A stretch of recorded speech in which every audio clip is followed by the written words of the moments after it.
There we go. All right. Thank you for coming again. I'm just going to repeat that just because I forgot to hit record. Um, so I'm John Densom, IT Operations Manager here at Sifton Properties, and joining us today as well is Erasmo Medina. He is our IT database programmer. Um, we've done this presentation very similar to this one last year around the company. It got very good reviews. So when Tara asked if anyone wanted to do any sort of presentation for the Riverbend residents, we jumped in and said, "Hey, we can do this. It's relevant to everybody who uses a computer." So, like I said, we're gonna break this down into four separate categories here. The first section is going to be about email scams and hoaxes. Obviously, everybody gets spam and malicious emails all the time. As a company, obviously we have spam filters and things like that, but we're going to go over some I think seven tips that can keep you safe when it comes to email. After that, social networking threats. You're probably a member of a social network of some sort. You might not even know it, but we're going to give you some tricks and tips and tricks there.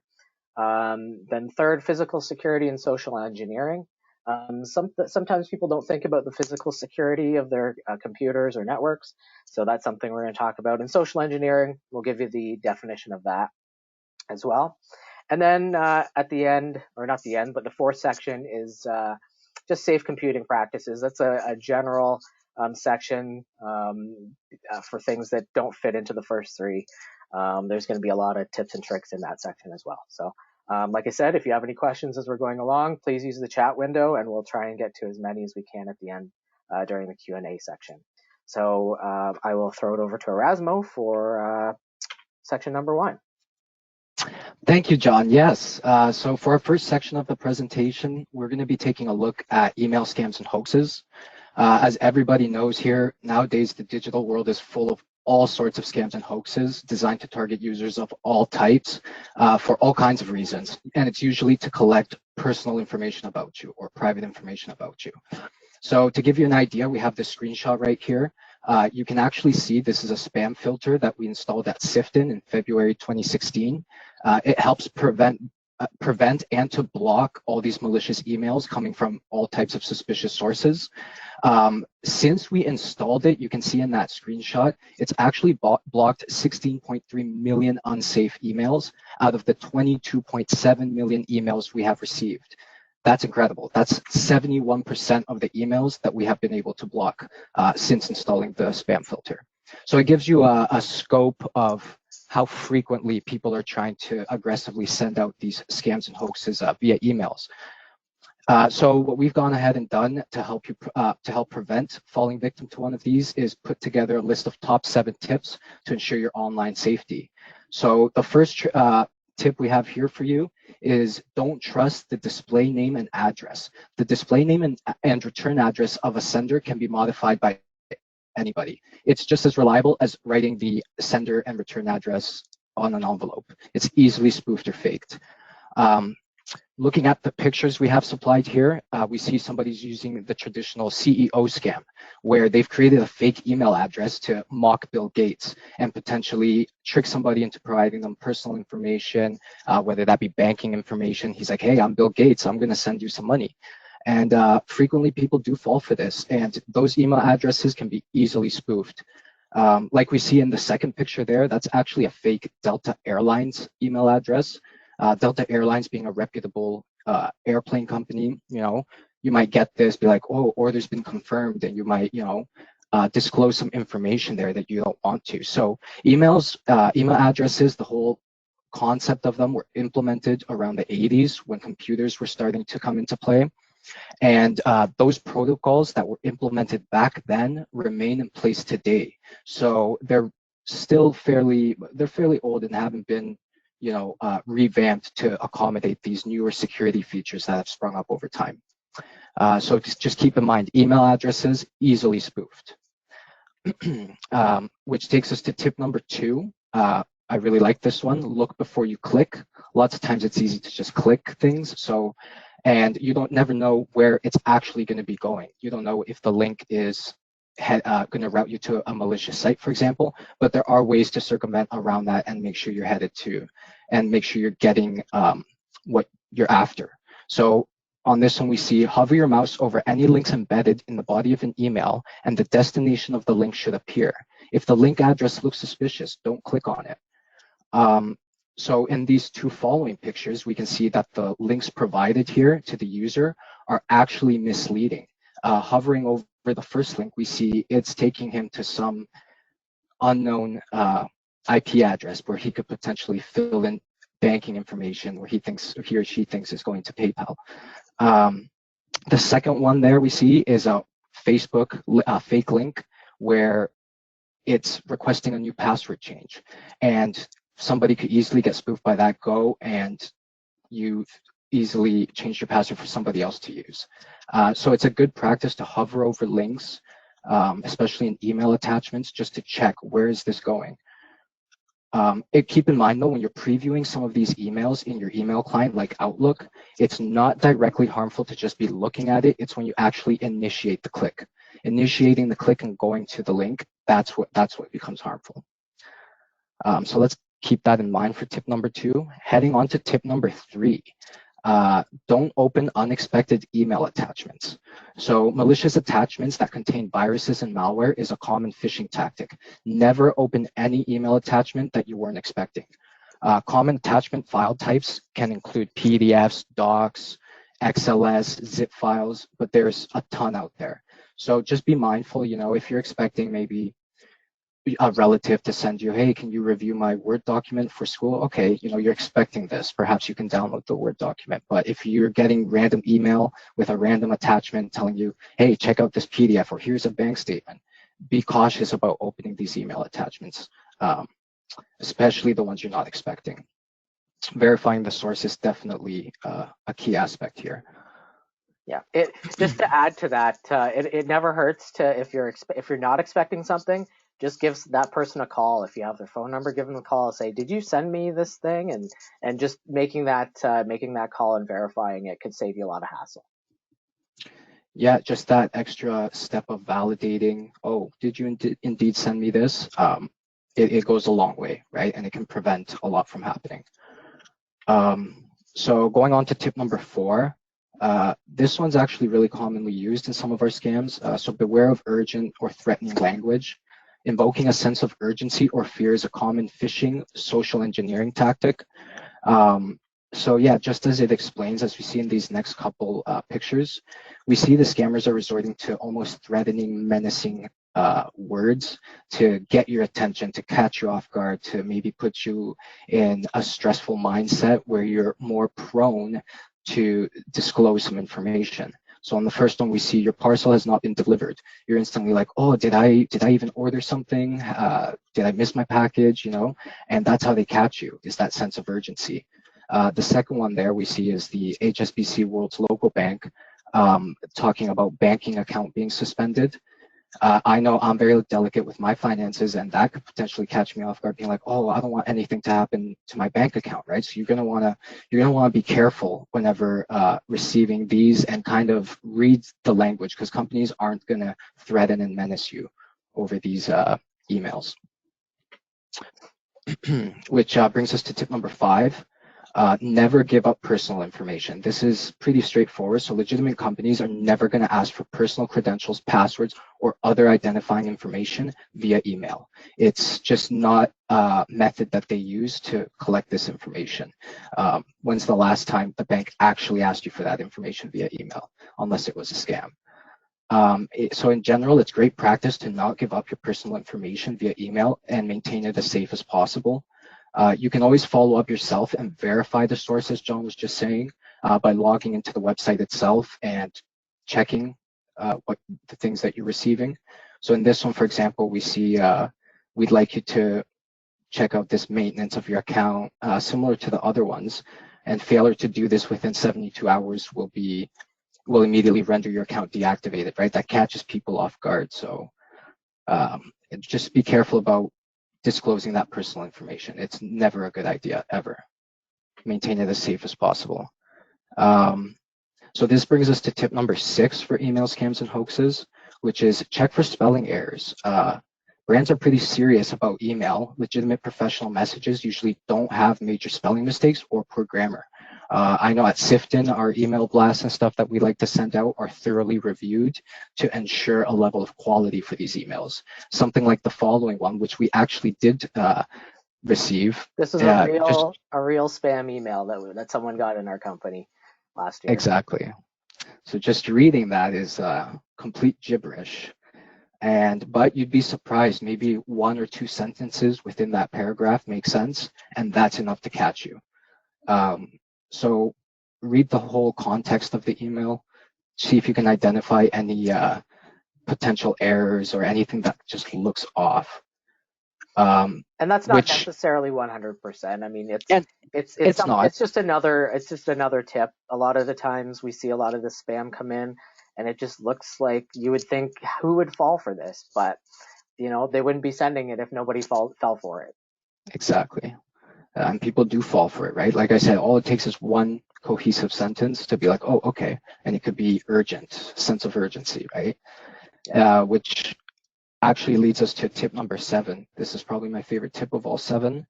And it's the JDLR rule, if something just doesn't look right. So in Las Vegas, casino security teams are taught to look for anything that JDLR just doesn't look right. The idea is that if something looks off, there's probably a good reason why. The same principle almost always applies to email. If you receive a message that seems suspicious, it's probably in your best interest to avoid acting on it. So this is pretty much just saying, just take precautions and being aware of your surroundings. It will go a long way in preventing anything that seems suspicious or falling victim to any scams. So here we've provided a link to current COVID-19 related scams that have sprung up since this all began. And it highlights specific scams that are taking advantage of the current COVID-19 situation. So it goes to show you, like, it doesn't matter what's going on, people are still insensitive to these types of situations and will still try to find victims to fall for these types of scams. So that link's worth checking out, especially since it's current, and you'll be able to identify any frauds that are known to be circulating around right now. So always think twice before sending out anything or opening anything, especially e-transfers. E-transfers is a big one. Make sure you're careful about who you're e-transferring to as well. Usually your bank sets you up with some pretty solid techniques to keep that secure, like security questions, et cetera, but there's always loopholes and people are always trying to find that. So that wraps up the first section of our presentation, which is email scams and hoaxes. Remember, at any time in the presentation, if you have questions, there's a chat bubble up in the right. Feel free to pop any questions in there and we can address those near the end. We are going to move on to our second portion of the presentation. So I'm bringing it back to John for social networking threats. Thanks, Erasmo. I just wanted to mention that we will be providing this recording to Tara to post up for anybody who missed it or wants to revisit anything. There's also at the very end of the presentation, I'll send the PowerPoint to Tara as well, because at the end of the presentation, kind of congregated all our links together. So I don't want you have to think you have to jot down all the stuff on a piece of paper and try and keep that together yourself. I put that all together at the end of the presentation. So we'll have that available to you as well. So like Erasmo said, the next section about social networking threats. You might not realize that you're part of a social networking site, but I pretty much guarantee everyone probably is at in some juncture, either Facebook, LinkedIn, YouTube. There's tons and tons of them out there these days. And this is just something to kind of think about when you're out on the web. So the first kind of threat that we identified when it comes to social networking situations are geotagged photos. So some people don't think about these things, but a lot of the time when you take a picture with a smartphone, by default the photos are geotagged, which means they're in the background, they're stamped with the GPS coordinates of where the photo was taken. So you might not think that's such a bad idea, or you might think it is, but the ways that can come back to haunt you is that say you post your picture on Facebook or some other social networking site or a forum somewhere, someone could backtrack, where you live, where you've been, where your family lives, that kind of thing. So I recommend turning that off. All phones are different. There's going to be different settings in your camera settings to turn that off and on. Sometimes it's called geotagging. Sometimes it's called location tracking, that kind of thing. Um, but you could actually find if you use a Windows computer and you find a picture, you right click on it and you click the details tab there under properties. It'll show you if there are GPS coordinates attached to that photograph.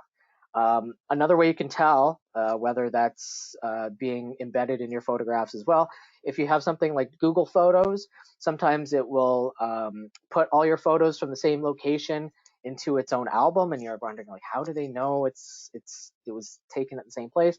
It's probably this EXIF data geotagging that's doing that. So another thing that's happened, there's a situation that happened in the past where a family was going on vacation and they had geotagged their photos on Instagram, and some hackers or some people found their photos on Instagram, found that they were on vacation, looked at the geotags from their pictures that they took in their property, and ransacked and robbed their house just based on finding out the GPS coordinates of their property and knowing that they were on vacation by looking at their social media. So that's something you want to really think about, and something that a lot of people might not even realize is happening.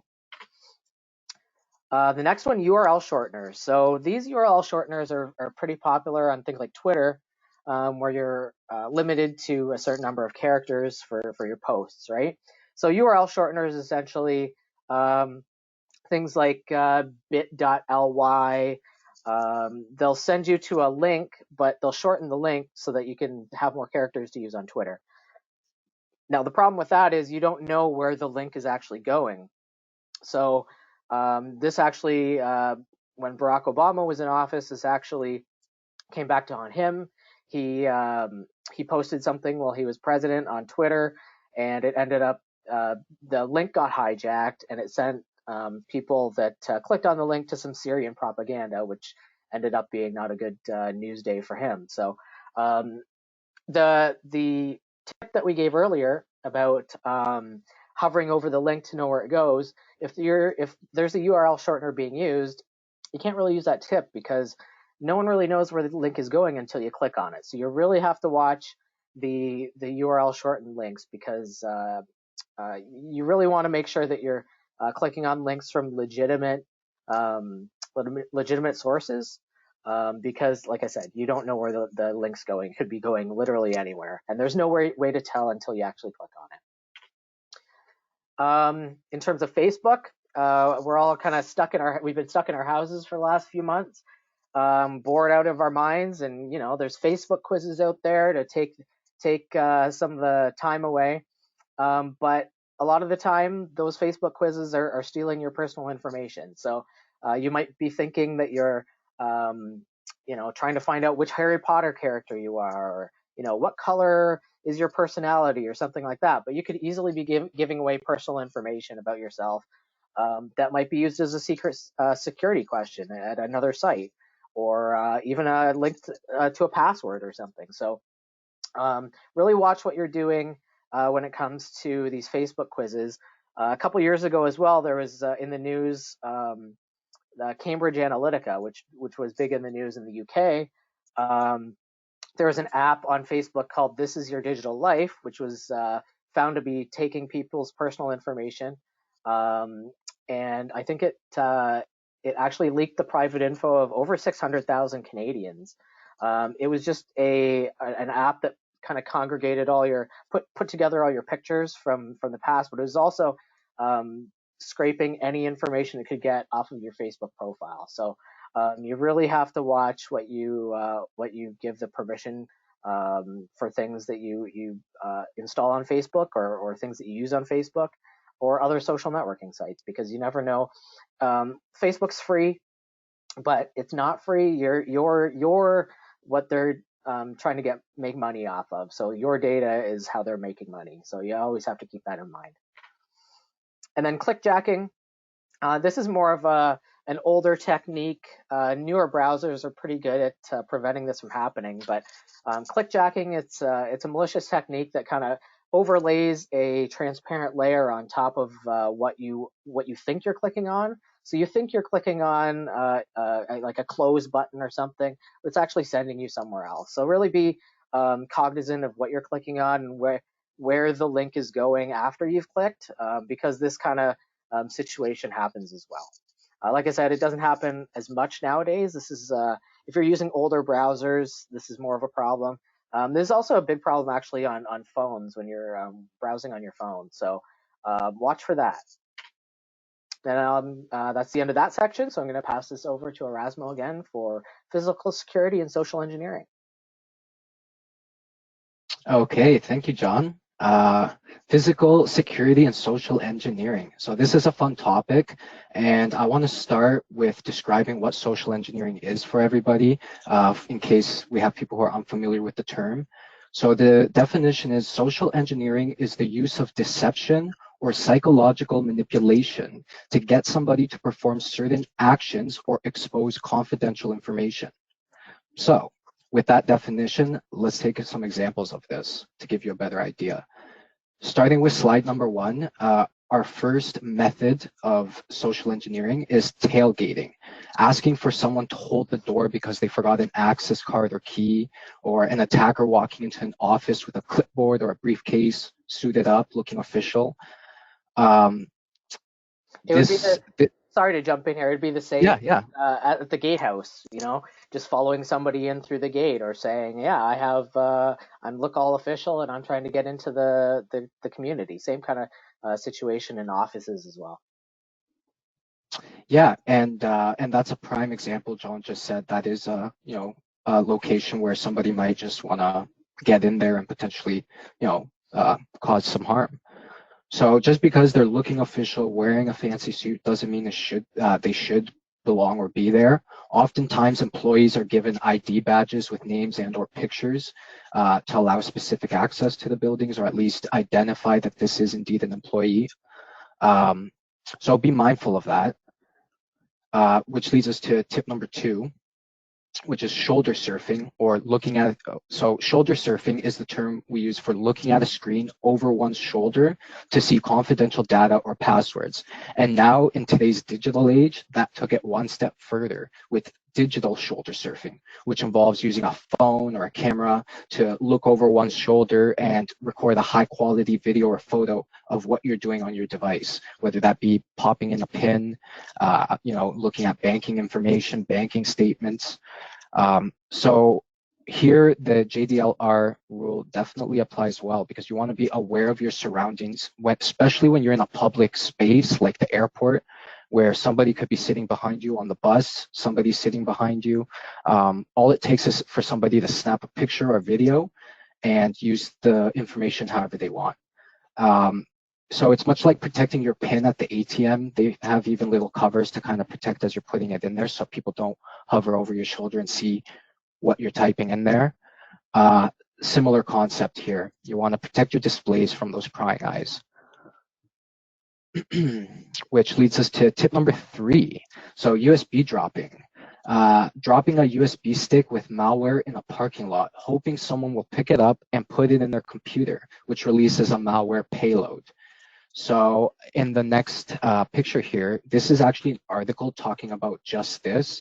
In one of Trump's Florida resorts, they had found somebody suspicious with a backpack full of electronic goodies. Specifically, the Secret Service agent detained this person, grabbed all the electronics in his backpack, decided it was good to grab the USB key and pop it in his own laptop. And to quote him, he said, "It started installing software in an out of an ordinary way." This was not good practice on his behalf. And the takeaway there is, do not plug any unknown devices into your computers. That's a very easy one. Just curiosity could get you and be like, what's on this device? Plug it in, and before you know it, it's either siphoning your data, or it will fry your machine, or you never know, right? So you want to be careful there. And this happened to President Trump, right? And so you would think his team would be a little more aware of those security measures. Which brings us to slide number 4. So this technique, isn't thought of as frequently, but it's dumpster diving. So dumpster diving is the technique of, going into a big trash container like this and potentially digging up useful things. Some people might look for items, dog food, et cetera, et cetera. Others might look for data, which is why companies actually invest in paper shredders, and companies, they shred the personal confidential information that we don't want anybody else to see. And same applies in your personal home. I know personally at home, I don't have a shredder, although it'd be a good idea to invest in one, but I do manually shred my documents and toss them away, just out of good practice, because you don't know where that's going to end up really, once you throw it into the trash.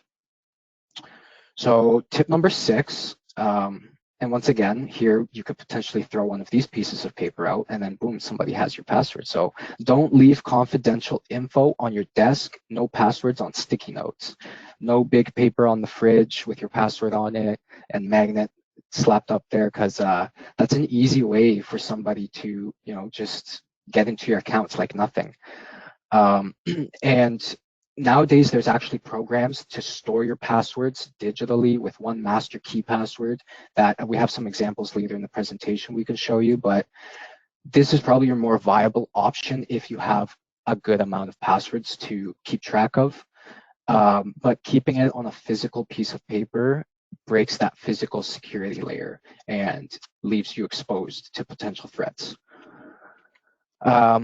So going on to the next one, this is a little bit of a newer technique. This is juice jacking. So beware of public USB charging stations. Use your own charger or a portable power pack. So nowadays, more and more, we see these public USB charging stations spawning around. I know there's some in Vic Park area. And although the intention is good to supply that extra charge to the users out and about who need that extra charge, we don't necessarily know who's monitoring these items or devices. We really don't know the underlying cables and mechanics. Your cable that you plug into this public USB charging station could, for all you know, be hooked into another computer on the other end, and somebody's downloading your stuff. Or it's just gonna, install something you don't want to track. There's lots of options, but that said, they are built for a reason. So I don't want to completely put you away from using them if you have to, but just be aware that nobody's really monitoring these public USB charging stations. And in fact, the better solution that I would personally recommend is there's portable battery packs. I'm sure some of you might have seen that are fairly small. You charge them once for the day, carry it with you. And if you're running low juice on your phone or your tablet or whatever it may be, you just give it that extra pump of power that you need. And they're fairly cheap to get. You can find some on Amazon, at Best Buy, and definitely a recommended solution to overcome using public USB charging stations. So now this is actually our last tip for physical security and social engineering. You would think, oh, basic common sense, but lots of people just walk away from their computers. They're like, oh, I'm logged in. I want to stay logged in. Easy. But it's generally good practice to lock or log off your computer when not in use. On Windows machines, that would be the Windows key L shortcut. It'll just lock don't do it now because you will lock out, but you'll lock the computer down on Windows with that combination. And if you're on a Mac, so an Apple product, you're going to want to use the Control Command Q simultaneously to lock down your computer. This is just a good common practice. I know in our department, John, we have a good rule that if you don't leave your computer locked, we could come in there and change your wallpaper. So that's fun, practical joke, but it could be worse than that.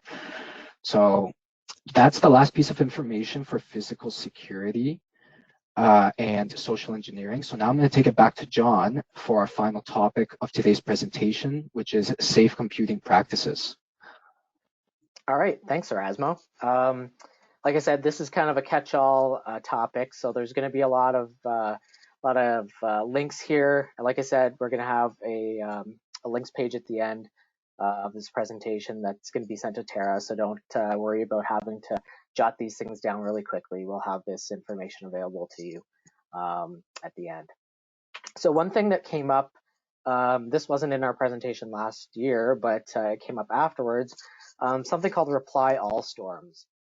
So if you're sending an email to a large number of people using a distribution group, or you're just putting a large number of people's email addresses in the to field, and someone replies all to that email, it doubles the amount of messages that are going out. Every time someone replies all, you're exponentially causing the same number of messages to go out. So this actually has brought down companies' mail servers, reply all storms. So my recommendation, there are two prongs to this. So if you're a recipient of a message that has a lot of recipients in it, don't click reply all, because the vast majority of times everybody on that message doesn't need to see a reply.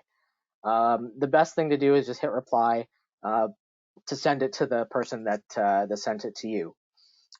If you're sending out a message, though, the way that I do it is that I just put my own name in the to field, and then you find the BCC field, which sometimes is hidden in email clients. But if you find the BCC field, that stands for blind carbon copy, which will send the email to all the people in that field, but the recipient won't see any of those addresses. So if the recipient hits reply all, it'll only reply to you. It won't reply to everybody in that BCC field. So that way, you're preventing, mail server crashes and things like that. This has happened to, I think there was Thomson Reuters, the news organization. It's happened to Microsoft before, where their entire company's email infrastructure goes down for a few hours at the minimum, because people are replying all, and large companies might be tens of thousands of people in it. So you're causing, hundreds of thousands of emails being sent, just replying all to these messages. So those are a couple tips when it comes to avoiding the reply all storm. When you're at home, the best thing that you can do to stay safe, obviously, is to employ a layered security model. Don't rely on just one program or one firewall, or one password to rule them all. Make sure you have a layered security, so you're using different programs and just having awareness yourself, like being part of this presentation, just joining us for this presentation is another layer, because you're just gaining knowledge and gaining awareness of things that are out there. So don't just rely on one.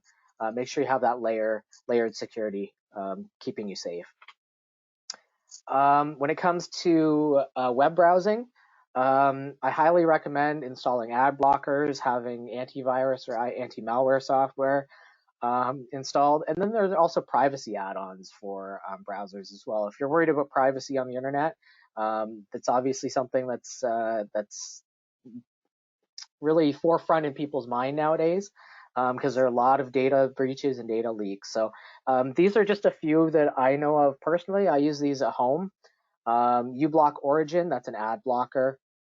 Privacy Badger and Decentralize are kind of just privacy add-ons that you can add to your browser. So typically sites, the way sites make a lot of money, especially places like Facebook, Google, they will track your whereabouts on the internet everywhere. So they will have trackers embedded on all kinds of different sites, and they're tracking you going around the internet essentially. And that way they can serve you ads that are more personalized to yourself, and that way they make more money. But if you're worried about privacy, you don't know what they're doing with that data. If you're worried about privacy, install one or more of these privacy add-ons, and it'll keep them from tracking your web browsing. HTTPS everywhere, that's one. We're going to talk about HTTPS in a slide coming up next. But it's basically secure web It ensures that it uses HTTPS on every site that you go to. So I'll talk about that in a little bit. And then DuckDuckGo is it's a web search engine. It's just like Google, only they don't do the tracking like Google does. So it's actually a really good search engine. But again, if you're paranoid about being tracked, having your searches data mined or whatever, you can use DuckDuckGo for that. And like I said, all these links to these things will be available at the end of the presentation as well, that you'll have access to. Next tip, apply software patches in an operating system updates regularly. Obviously, this happens a lot. The second Tuesday of every month is it's called Patch Tuesday in the IT world.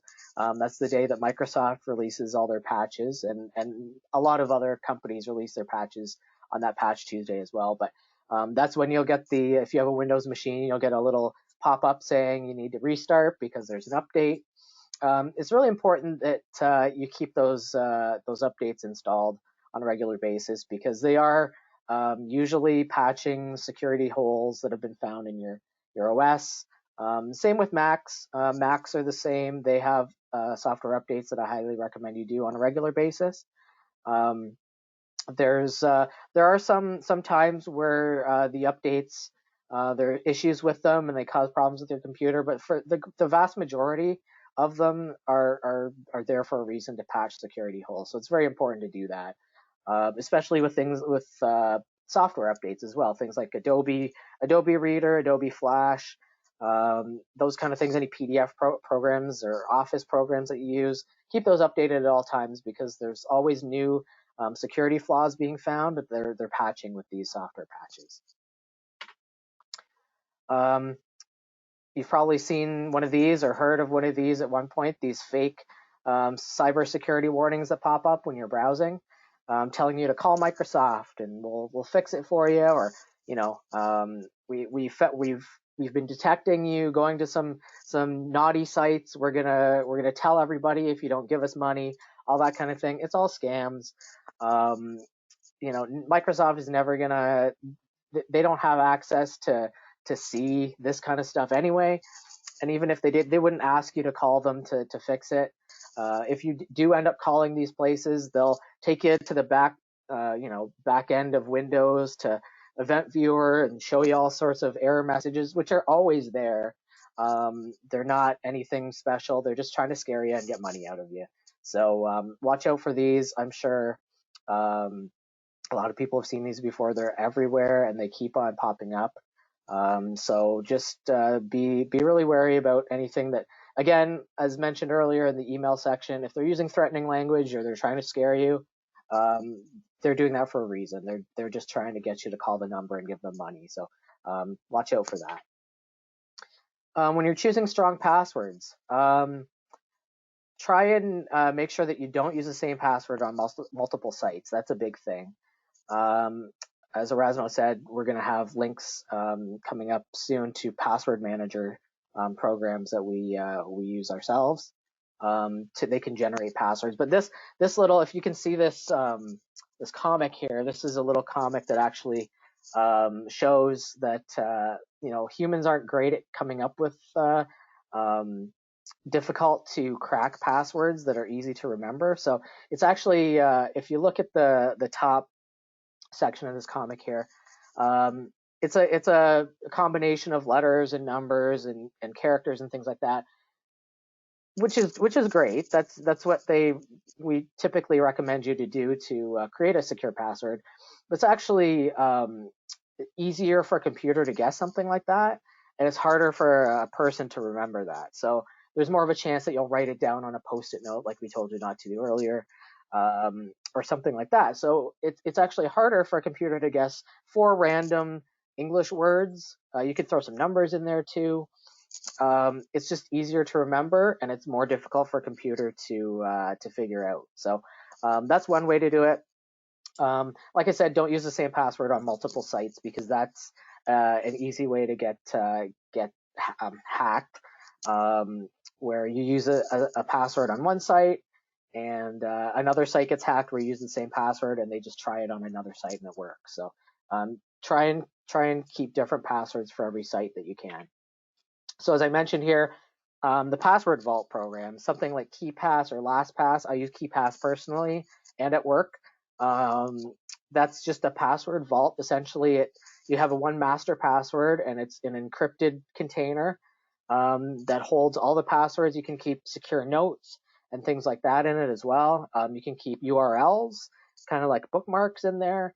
It's a great way. It can KeePass. I know I don't have a lot of experience with LastPass, but I know KeePass also has a password generator. So you can give it certain criteria. You need a 20-character password. You can include a bunch of different characters, numbers, letters, whatever, and it'll generate a randomized password for you. And then you can just save it into the KeePass software program. So, like I said, I'll have a link to where you can get KeePass and LastPass at the end. And then there's another site here called Have I Been Pwned, which is pwned is kind of a hacker term of it's being owned. It's essentially this site Have I Been Pwned has a database of the latest compromised passwords and email addresses out there. So they scour the internet for these dumps. They call them password dumps to see if your password or your email address has been compromised. You can put it in there. It's a legitimate site. You can put your information in there. I won't suggest putting your password per se. Maybe put a password that's similar to it to see if it's if anything's in there that matches. But it is a good way to see if any of your information has been possibly compromised or stolen as well. So when you're on the web, you might notice these green locks and these mentioning about secure connections. So always look for HTTPS when you're entering sensitive information or passwords into websites. HTTPS, the S stands for secure. HTTP is just the protocol for all websites. They all use HTTP. The S means that the connection is secure and it's encrypted. But sometimes the yes doesn't always mean that it's secure. So you really have to look. Some of these browsers will show you not secure if it's not secure. And if it's you have a green lock kind of situation, that means you're good. So you really want to always look for the green lock or the words that say secure connection in your browser, especially if you're on a banking site or any sort of if you're on the CRA website, for instance. Anytime you're entering any password or you're buying something online, you're putting your credit card information in, you definitely want to have that secure connection. So watch for that. Make sure that you're not putting your sensitive information in if you don't see the secure connection HTTPS at the top. And then another layer. We talked about security layers earlier. Obviously, another layer here would be something multi-factor or two-factor authentication. Try and use that when it's available. If you don't know what that is, that's essentially a second password or second kind of gatekeeping situation when you're logging into a site. So I know for my personally, when I log into all my banking sites, I'm prompted after I put my username and password in. I'm prompted for a third factor. So it's either they text you a 6-digit code, or they'll email you a 6-digit code, or I have a Google Authenticator app on my phone. So what that does, I don't know how it works, how the technical way it works, but you essentially get an app that has you'll see on the left side of the screen here, these 6-digit numbers. So those will change every 30 seconds. And after you log into my banking site, for instance, I have to put in the 6-digit number that's currently on my phone. And if I don't do it within the 30 seconds, I have to make sure I put the next one in. But that's just, it's something you have, right? If someone found out your email address and password for your bank, but you had that multi-factor authentication, you still need the authenticator code from your phone. So if they don't have your phone, they still can't get into your banking. So a lot of sites have this multi-factor authentication available, and I highly recommend you do it. Sites used to have these hardware security tokens here on the left, on the right. PayPal used to give these actual physical tokens that had changing numbers on them. I don't think they really do that anymore. It's mostly apps on the phone or they'll text you a number and you have to fill it in as well. So highly recommend you do multi-factor authentication where it's available. Your home Wi-Fi networks, again, you want to make sure they're secure. Don't leave them open. So you know, if your home network doesn't require a password to connect to, you're leaving it quote unquote open, which means the connection between your device and the router or wireless access point is not encrypted. So technically, somebody could be, you know, outside. They could snoop in and see not exactly what you're typing, but it would be hard for you know, a regular person to decipher what is happening. But if someone knows what they're doing and you're connected to an open network, it's easy to get data that's being transferred. So keep an eye on that. And the second point here, when you're out in the public, watch out when you're connecting to open networks as well. So if you're at Tim Hortons or you're at the library or somewhere out in public and there's a free Wi-Fi network available, watch out because it's probably open. It might require a password, but you just don't know. So if you're just looking at pictures of your family or whatever, cat pictures, cat videos, when you're out in public, that's fine. You don't have to worry about that. But if you're putting in passwords, doing banking, I wouldn't recommend doing any of that out on a public network anyway. But if you are, make sure it's not in an open network. You don't want to be doing that. Mobile apps. These days, you can get all kinds of apps on your phone for everything and anything. But you have to watch out because there are apps out there that have malicious behavior. So make sure you're downloading apps from reputable sites and reputable companies.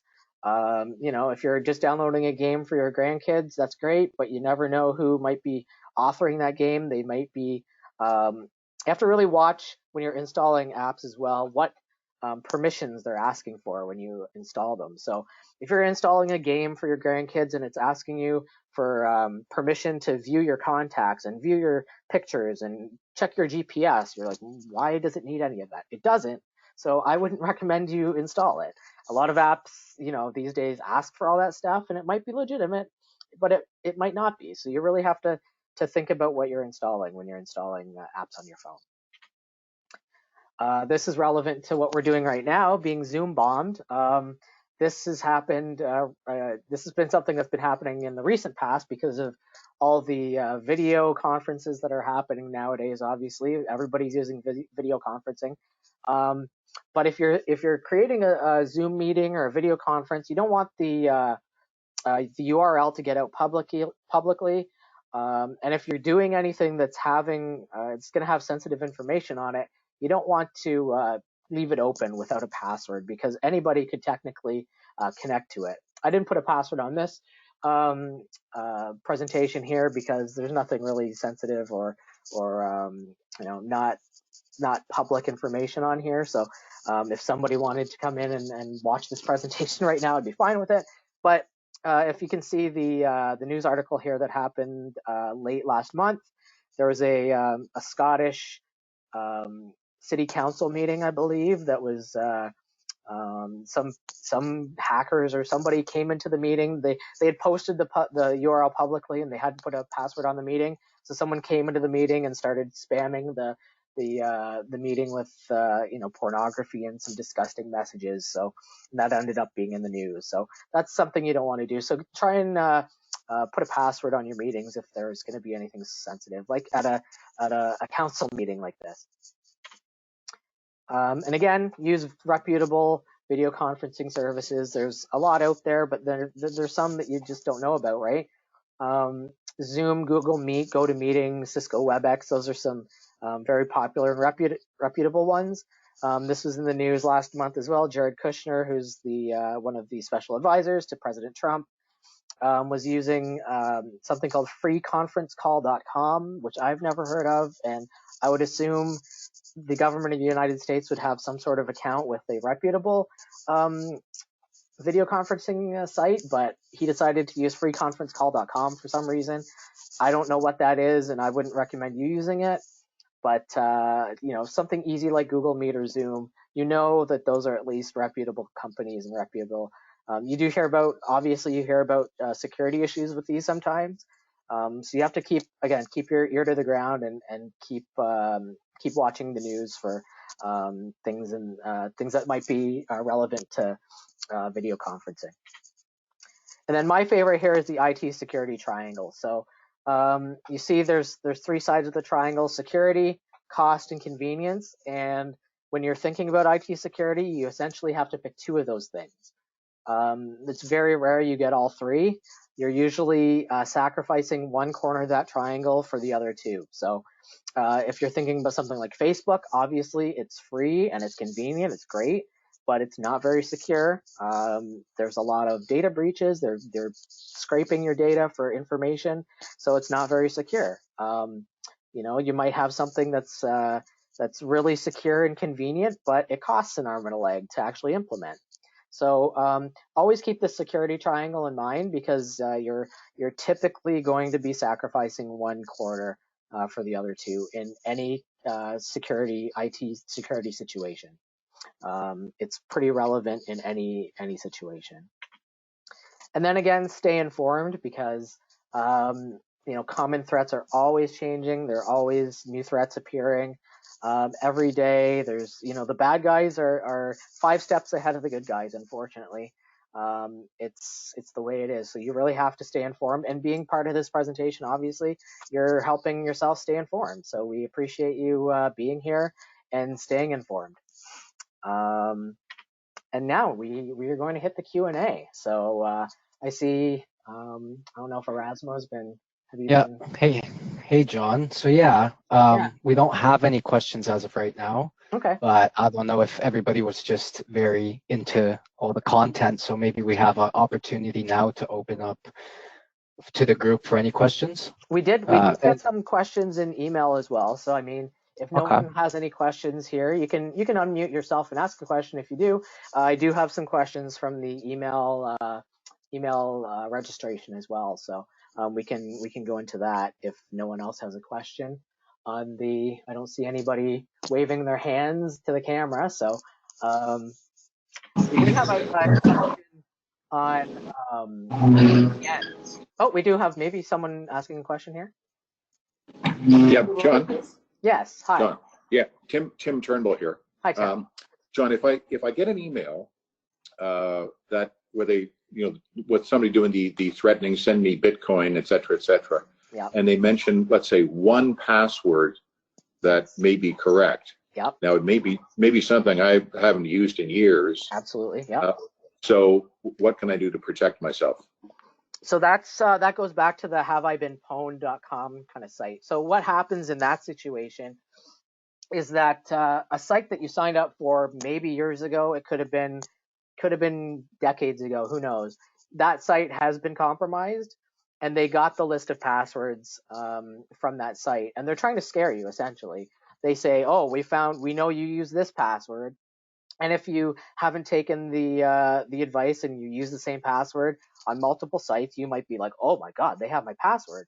But essentially, what's happened there is one of the sites that you've signed up for in the past. It might be something you signed up for really quickly in 5 seconds that you've never thought about again. But they got compromised, and they're trying to scare you by showing you that they have one of your passwords. So they're just trying to keep you off guard using that threatening language. Like I said, that have I been pwned .com site would possibly give you some insight as to where that password came from, or if you need to worry about being compromised anywhere else. But that's, again, they're just using scare tactics to try and get money out of you, essentially.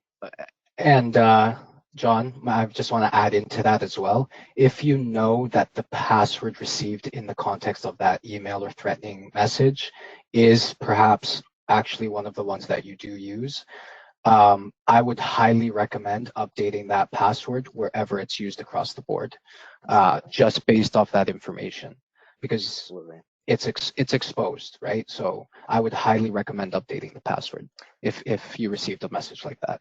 And that's where something like a password vault program is a big help, because I don't know about you, but I can't remember all the sites I have passwords, not in my head anyway. So that's why I use a password vault, obviously, to to keep all that organized, because there's just so many to remember nowadays, right?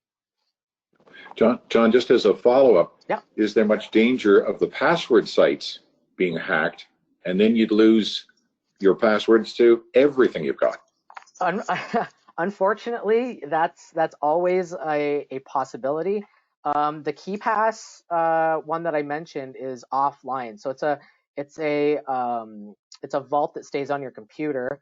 I keep a backup on the cloud as well, but I keep a very strong password, and it's encrypted as well. So I mean, if somebody got the file, um, they it's not like a list that you put in Notebook or anything, or Notepad, where it's clear text. It's encrypted. So if they got the file, they'd still need to know my master password to get anything out of it. So again, you need to keep backups of things. It's the triangle, right? It's a convenient way to keep all your stuff, and it's free. But the security you have to worry about sometimes. They might have LastPass is an online one, I believe. So that can always be something you need to keep in the back of your mind. Absolutely. There's no perfect answer, unfortunately. You just have to always think about the triangle. You have to weigh what is more important to you: the security, cost, convenience. You have to kind of make those decisions. It's very true. So, John, we actually have a question here from Catherine Campbell. Thank you, Catherine. Any concern on multi-factor authentication if phone numbers are being used? It seems to be you are just providing more personal info for potential abuse. That's a great question. It is a great question. So, Again, you kind of have to balance the convenience with it. There are actually, and again, multi-factor authentication isn't perfect either. There's a scam out there called I think it's called SIM jacking. Are you aware of this, Erasmo? SIM jacking. This happened to my sister-in-law, actually. I'm not too familiar with it, but I'm assuming it has to do with the SIM card. Right. So someone Yeah. she doesn't live in BC, she lives here in Ontario. Someone in BC went to like TELUS and said, "Yeah, I just moved here from Ontario. I need a new SIM card," and they were acting all. So they actually changed the SIM for her phone in BC, and they got her phone number to appear on their phone, and then they hacked into her Facebook account using her phone and the multi-factor authentication. It's just insane how crazy it gets these days. So yeah, it's entirely a concern. But legitimate sites like banks, that's not necessarily something you need to be worried about. It's you're giving your phone number away, but you might be bank probably has your phone number anyway, right? So you have to weigh where if you're giving your phone number to randomsite.com, then yeah, maybe you don't want to do that.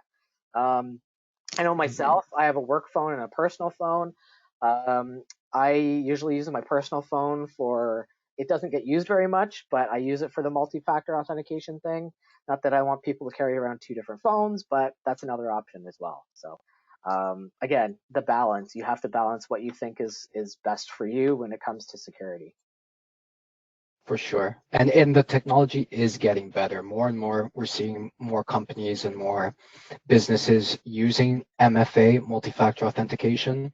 I know even Canada Revenue Agency recently sent me something saying, hey, link this to your bank account to make it easy to get all your information stuff. And I'm like, okay. And it just adds that layer, and the technology will get better over time, but definitely still be cautious. Yeah, and again, the technology is getting better, but it's also is getting more intrusive, right? If multi-factor authentication isn't limited to these codes, multi-factor could be multi-factor, it can be anything. So it could be like your iris, you have to scan your iris into your webcam, or you have to put your thumbprint on your thing, or it could be anything, right? But some people are wary about doing that. They don't want to give that. They don't want the government to have your thumbprint or your iris scan or whatever, right? So again, balance. You have to balance what you think is best for you and your personal security. It's not one size fits all for anybody. It's you have to take all this information in and kind of make decisions for yourself. Just educate yourself. Being here is a great way to do that, and asking these questions are a great way to do that as well. So, like I said, we had a question. This wasn't originally part of the presentation, but we had a question about VPNs. Um, So I don't know if anybody here is familiar with what a VPN is, but the question was just asking about whether I need a VPN. What is a VPN?